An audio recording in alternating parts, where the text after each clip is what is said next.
Konflik Rusia dan Ukraina masih belum mereda meski sudah berlangsung hampir setahun. Berbagai peristiwa penting terjadi saat kedua negara melakukan aksi saling serang. Berikut ini kami rangkumkan sederet peristiwa penting yang terjadi selama perang Rusia dan Ukraina. Konflik Rusia dan Ukraina masih belum mereda meski sudah berlangsung hampir setahun. Berbagai peristiwa penting terjadi saat kedua negara melakukan aksi saling serang. Berikut ini kami rangkumkan sederet peristiwa penting yang terjadi selama perang Rusia-Ukraina. Yang pertama adalah pecahnya perang di Ukraina. Untuk pertama kalinya, Rusia menyerang Ukraina pada 24 Februari 2022.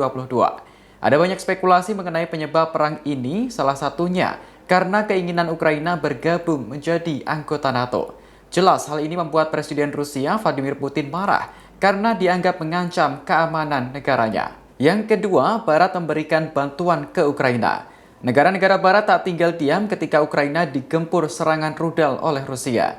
Amerika Serikat dan sekutunya langsung mengirimkan bantuan militer kepada Kiev. Pakai bantuan yang diberikan pun tak tanggung-tanggung, totalnya mencapai miliaran dolar. Yang ketiga, Barat dan Rusia saling balas sanksi. Sebaliknya, Barat mengecam invasi Rusia dengan menjatuhkan berbagai sanksi, terutama di sektor ekonomi dan keuangan. Namun, hujan sanksi tersebut rupanya dibalas oleh Rusia dengan menghentikan ekspor minyak dan gas alam kepada Eropa. Bagi mereka yang masih ingin menikmati gas Rusia, maka diminta untuk membayar dalam mata uang rubel. Yang keempat, Presiden Jokowi menjadi juru damai konflik Rusia dan Ukraina. Di tengah memanasnya konflik Rusia-Ukraina, Presiden Republik Indonesia Joko Widodo hadir membawa misi perdamaian.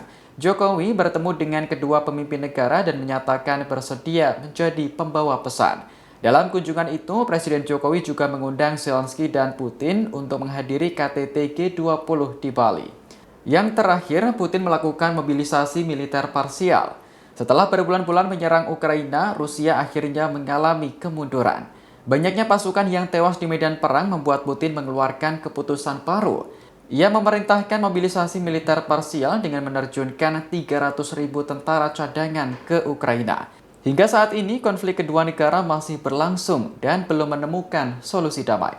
Terima kasih sudah nonton. Jangan lupa like, subscribe, dan share ya.